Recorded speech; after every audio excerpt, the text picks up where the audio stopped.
हाय, तो मैं आपसे आपकी फेवरेट चीज जानना चाहूंगा। इससे पहले कि हम आज का अपना 5 मिनट रिव्यू चालू करें, आपने सोच लिया? चलो बहुत बढ़िया।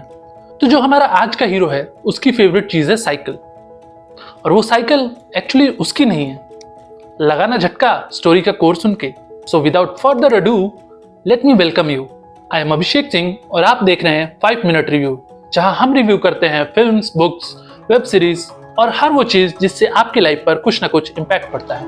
तो आज जिस मूवी का हम रिव्यू करने जा रहे हैं उसका नाम है वीडगन।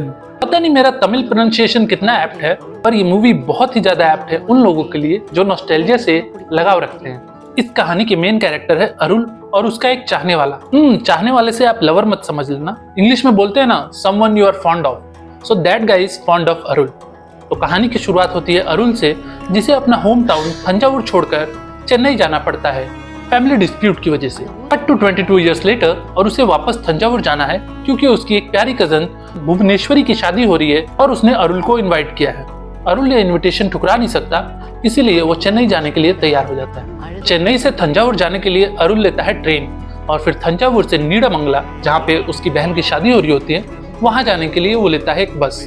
पूरी जर्नी के दौरान मेकर्स ने उस एरिया की ज्योग्राफी को बहुत ही ऑनेस्टली दर्शाया है।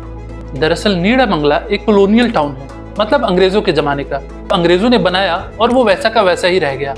रेलवे लाइंस तो one of the oldest India में, पर उसके ऊपर कोई ओवरब्रिज नहीं है। सड़कें सबसे पुरानी पर बिल्कुल भी चौड़ी नहीं। वहाँ पे नेशनल हाईवे और स्टेट हाईवे दोनों मिलते हैं, पर एक डायरेक्ट बस नहीं है जो आपको वहाँ से चेन्नई ले जा सके। अगर कोई नीडामंगला या छोटे टाउन में ग्रो अप किया है तो मेकर्स की इस डिटेलिंग से वो बहुत ही ज्यादा कनेक्ट कर पाएगा। जब अरुल अपने शहर तंजावुर आता है और वहाँ के मंदिर में जाता है तो उसे देखकर something within me dies. ये एक एक्सप्रेशन भर नहीं है, बल्कि जो भी लोग एक छोटे शहर में ग्रो अप किए हैं वो इससे रिलेट कर पाएंगे कि जब आपको आपके गांव, आपके शहर की थोड़ी भी कोई खबर मिलती है तो खुशी के साथ साथ आपके चेहरे पर एक मलाल भी आता है कि अब तो मैं वहां रहता ही नहीं हूँ। ठीक वैसा ही एक्सप्रेशन अरुल के चेहरे पर है जब वो अपने शहर वापिस आया है और वो जानता है कि अब तो वो यहाँ रहता ही नहीं। तो सिनेमेटोग्राफर्स ने एक बार फिर से अरुल का पुराना घर, उसके पिताजी जहाँ पढ़ाया करते थे वो जगह, वो मंदिर, उन सब चीजों के जरिए नॉस्टैल्जिया को एकदम धीरे धीरे परोसा है व्यूअर्स के लिए। आगे बढ़ते अपने स्टोरी पे, तो अरुल जिस शादी में जाता है उससे वहां एक बंदा टकराता है। बहुत ही बातूनी, इतना कि एकदम अरुल को इरिटेट कर देता है। पर एक चीज बहुत इंपॉर्टेंट होती है कि चाह कर भी अरुल याद नहीं कर पाता कि ये लड़का है कौन, जो बार बार मुझे अत्थन यानी कि भैया बुला रहा है। बहुत कोशिश करने के बाद भी अरुल उस नए बंदे का नाम न जान पाता है न पूछ पाता है। ये नाम ना जान पाना भी कहानी का उतना ही बड़ा हिस्सा है जितना कि खुद वो बंदा। तो अरुल को शादी वाली रात ही चेन्नई जाना होता है, और ये बंदा जिसका नाम की अरुल को नहीं पता, वो कोई ना कोई तिगड़म लगाकर अरुल को उस रात रोक लेता है। तो फिर उस रात को आखिर होता क्या है, कहानी में कब आता है जिक्र साइकिल का, और क्या अरुल इस नए बंदे का नाम जान पाएगा, ये सब जानने के लिए आपको देखना पड़ेगा वीडगन। कार्ति एज द नेमलेस बंदा, Arvind Swamy as Arul are just fantastic. चुम्मा expressions, mind blowing acting and unbelievable situational comedy.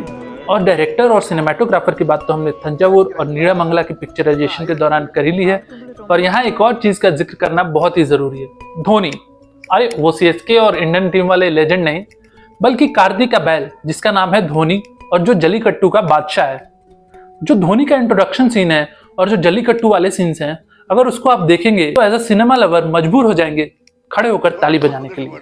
तो वैसे तो पूरे मूवी में बैकग्राउंड स्कोर बहुत ही लाजवाब है, पर एक सीन है जब अरुल अपनी बहन भुवनेश्वरी को उसके शादी के टाइम गहने देता है। उस टाइम जो बैकग्राउंड म्यूजिक चलता है और एक्टर्स के बिना कुछ कहे भी जो लोकल लोग उस सीन में होते हैं वो अपने आप रोने लगते हैं। ये काफी है बताने के लिए कि कितना डिटेल में बैकग्राउंड स्कोर और कहानी को पिरोया गया है। आई एम श्योर जब आप देखेंगे तो आप भी रोने लगेंगे। कुछ चीजें बेहतर हो सकती थी, जैसे कि अरुल का बचपन जो कि स्टोरी का कोर है उसे काफी कम और शॉर्ट में समराइज करके दिखाया गया है, वो थोड़ा लंबा हो सकता था अकॉर्डिंग टू मी। इसके अलावा फिल्म एकदम ही माइंड ब्लोइंग है। मास सिनेमा के सीन्स है जो जलीकट्टू के द्वारा दिखाए गए हैं, कॉमेडी है, इमोशन तो ऑब्वियसली जुड़े हुए हैं, और सबसे जरूरी चीज एक सब्जेक्ट जो कि है नॉस्टैल्जिया, उसको कैरी फॉरवर्ड किया गया है थ्रू आउट द फिल्म। तो ये था हमारा रिव्यू, और इस फिल्म को मेरी तरफ से मिलते हैं 5 में से 4.5 स्टार्स।